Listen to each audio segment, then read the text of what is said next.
क्या हुआ Mohan? Doctor uncle, पेट में दर्द हो रहा है। ठीक है, लेट जाओ। मैं तुम्हें चेक कर लेता हूँ। लगता है तुम्हारा डाइजेशन ठीक नहीं है। डॉक्टर अंकल, ये डाइजेशन क्या होता है? तुम्हें डाइजेशन नहीं पता मोहन? कोई बात नहीं, ये वीडियो देखो, सब पता चल जाएगा। हेलो बच्चों। बच्चों, आपको पता है हम खाना क्यों खाते हैं? खाने से हमें एनर्जी मिलती है ना? खाने से हमें एनर्जी मिलती है ना? अच्छा, जो हम खाना खाते हैं, क्या उससे सीधे ही हमें एनर्जी मिलती है? सीधे से मतलब है जैसे हमने रोटी खाई है ना, तो सीधे वो हमारे हाथ में गई, हाँ, उसने हमें एनर्जी दी और हम लिखने लगे। या सीधे रोटी का टुकड़ा हमारे पैरों में गया, हाँ, उसने एनर्जी दी, हम तेजी से दौड़ने लगे। ऐसा होता है क्या? ऐसा नहीं होता है।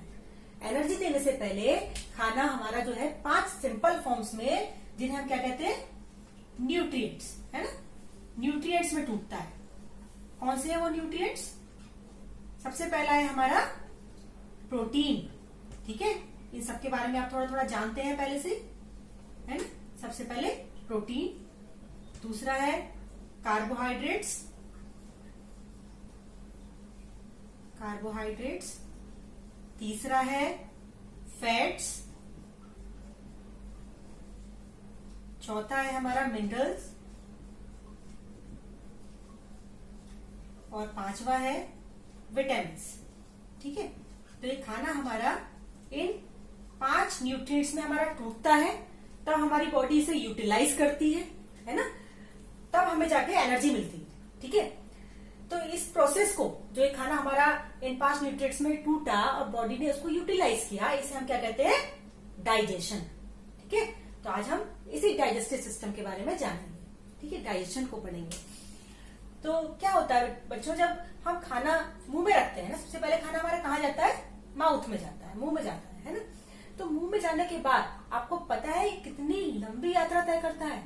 हमारे बॉडी के अंदर ये कितनी लंबी दूरी तय करता है? ये करीब करीब 9 मीटर की दूरी तय करता है। 9 मीटर समझते हैं कितना हुआ? आपकी मम्मी की साड़ी को अगर आप देखें, उसकी लंबाई को, तो उससे भी ज्यादा लंबी दूरी हमारा खाना हमारी बॉडी में तय करता है।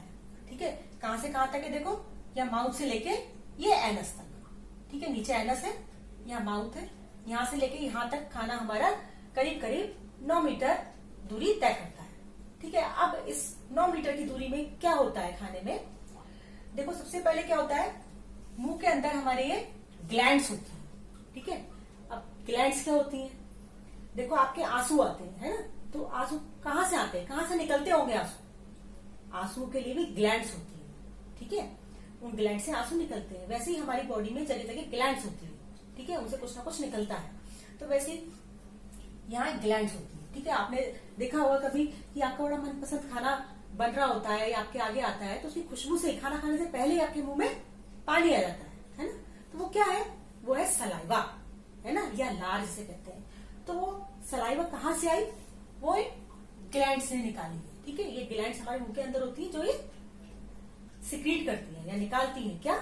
सलाइवा। ठीक है, इन सलाइवा में कुछ केमिकल होते हैं जो कि हमारे खाने को थोड़ा सा तोड़ देते हैं, है ना?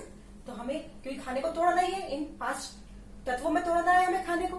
ठीक है, तो कुछ पार्ट हमारे खाने का हमारे मुंह में टूट जाता है ना? तभी कहते हैं खाना चबा चबा के खाना चाहिए, जिससे खाना थोड़ा पच जाए मुंह में। ठीक है, अब क्या होता है इसके बाद, जब हमारा खाना थोड़ा सा सलाइवा में मिक्स हो गया, है ना, और थोड़ा टूट भी गया, चबा लिया हमने खाने को, तो अब क्या होता है, उसकी एक बॉल जैसी बन जाती है। ठीक है, अब वो बॉल कहाँ जाएगी? अब वो जाती है इधर, ईसोफेगस। ठीक, अच्छा, कभी एक चीज और नोटिस की होगी आपने, खाना आप कभी जल्दी जल्दी खाओ, है ना, या कभी खाना खाते वक्त आप बोल रहे हैं, तो क्या होता है, एकदम से फंदा लग जाता है ना? तो फंदा क्यों लगता है? उसका भी एक कारण है। ये जो हमारा ईसोफेगस होता है ना, हमारा खाना इसमें जाना है ना, ये इसकी सही जगह जाने वाली। लेकिन इस ईसोफेगस के आगे क्या होता है? एक विंड पाइप होता है ना? विंड पाइप क्या? जो हम सांस लेते हैं, वो सांस कहाँ जाती है? वो उस विंड पाइप में जाती है। ठीक है, तो क्या होता है, इसके ऊपर एक एपिग्लोटिस होता है, एक क्या होता है, ढक्कन जैसा होता है। ठीक है, जिससे खाना, दोनों आगे पीछे, विंड पाइप भी और ईसोफेगस भी दोनों आगे पीछे, तो खाना हमारा दोनों में से किसी भी नली में जा सकता है। लेकिन एपिग्लोटिस क्या करता है, वो एक ढक्कन की तरह होता है, तो वो क्या करता है, विंड पाइप का मुंह बंद कर देता है, जिस तरह हम खाना खा रहे होते हैं, है ना। तो खाना हमारा विंड पाइप में न जाके ईसोफेगस में सही जगह अपनी जाता है। तो कभी कभी वो ढक्कन ठीक से बंद नहीं हो पाता जब आप जल्दी जल्दी बोलते हो, है ना, तो फिर वो खाना हमारा विंड पाइप में चला जाता है। ठीक, तो अब खाना कहाँ गया हमारा, ईसोफेगस में। मुंह से, माउथ से हमारा खाना कहाँ गया, ईसोफेगस में गया, है ना। ये इसकी सही जगह है जाने की, माउथ से ईसोफेगस। ठीक, ईसोफेगस में खाने का कोई डाइजेशन नहीं होता है, ठीक है, सिर्फ ये रास्ता है जो खाना हमारा इधर मुंह से यहाँ ईसोफेगस में चला गया। ठीक है, अब यहां से होता हुआ खाना हमारा कहाँ जाता है, स्टमक में। ठीक है, ये क्या है, स्टमक है। ठीक है, यहाँ से खाना हमारा स्टमक में जाता है। यहाँ खाना हमारा थोड़ा डाइजेस्ट होता है। ठीक है, कैसे होता है डाइजेस्ट, इसमें भी ग्लैंड्स होती है। ठीक है, स्टमक के अंदर भी ग्लैंड्स होती है, जैसे आपने मुंह के अंदर ग्लैंड्स देखी, तो वैसे इसमें भी ग्लैंड्स होती है, जो क्या निकालती है, एक एसिड निकालती है ना, और केमिकल भी निकालती है ना, तो जूस भी निकालती है। तो जो एसिड होता है वो हमारे फूड में या हमारे खाने में जो बैक्टीरिया होते हैं उनको मारता है। एसिड सुना होगा आपने, एसिड क्या काम करता है, आपने कभी सुना हो तो कि एसिड अगर जरा सा भी आपकी बॉडी पे कहीं गिर जाए तो बहुत जला देता है ना बॉडी को, तो वही एसिड होता है, तो वो बैक्टीरिया को मार देता है। अब ये भी सोच रहे होंगे आप कि जब एसिड हमारी बॉडी को जला सकता है तो यहाँ स्टमक को क्यों नहीं जला रहा एसिड। क्या होता है, स्टमक की वॉल्स में एक लेयर होती है, म्यूकस होता है, उसे म्यूकस कहते हैं, वो लेयर जो है स्टमक को बचाती है, ठीक है, उस एसिड से। तो वो अंदर ही अंदर रहता है, सिर्फ फूड पे जो है एक्ट करता है, ठीक है, तो फूड के बैक्टीरिया को ही मारता है। ठीक है, फिर अब जो उसका जूस था उसने खाने में फिर एक्ट किया, खाने में वो जूस मिला, है ना, तो ये खाना हमारा करीब 3 घंटे इस तरीके से पेट के अंदर जो है मथा जाता है ना, उसमें केमिकल्स भी मिलते हैं, और मथने से क्या होता है, खाना थोड़ा थोड़ा और बारीक टुकड़ों में टूट जाता है। ठीक है, तो अब जब उसमें केमिकल मिल जाते हैं हमारे, तो कुछ हमारा जो इसमें प्रोटीन था वो टूट जाता है। ठीक है, यहाँ पर हमारा स्टमक क्या काम कर रहा है, स्टमक ने खाने में जो प्रोटीन थे उनको कुछ तोड़ दिया। ठीक है, तो यही काम हुआ। यहाँ पे करीब हमारा खाना 6 से 8 घंटे रहता है स्टमक के अंदर। ठीक है, तो यहाँ से जब टूट गया हमारा खाना तो कुछ सेमी लिक्विड बन जाता है। ठीक है, लिक्विड पूरी तरीके से लिक्विड नहीं होता, सेमी लिक्विड, आधा लिक्विड समझो, इस तरीके का बन जाता है।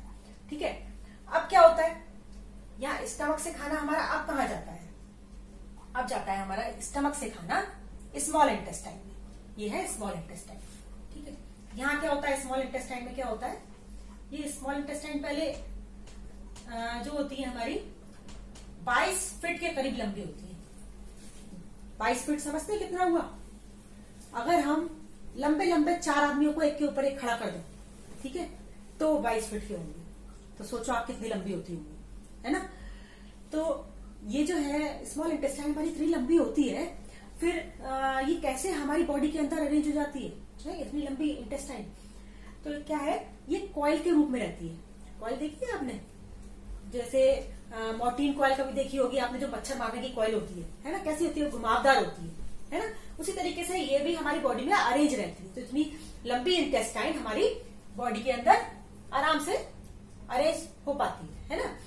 तो इसको फिर स्मॉल क्यों कहते हैं, जब इतनी लंबी है तो ये इसलिए कहते हैं क्योंकि ये जो होती है बहुत पतली होती है, बहुत नैरो होती है ना, इसलिए ये स्मॉल कहलाती है। जबकि एक और जो इंटेस्टाइन है, लार्ज इंटेस्टाइन है, ये 5 फीट लंबी है। 5 फीट मतलब एक आदमी के बराबर लंबी, लेकिन ये इससे चौड़ी होती है ना, तो इस वजह से इसे लार्ज बोल देते हैं और इसे स्मॉल इंटेस्टाइन बोल देते हैं। ठीक है, अब स्मॉल इंटेस्टाइन में होता क्या है, आप देखें कि यहाँ स्टमक के आगे क्या है, ये लिवर है, ठीक है, और स्टमक के पीछे क्या है, पैनक्रियाज है।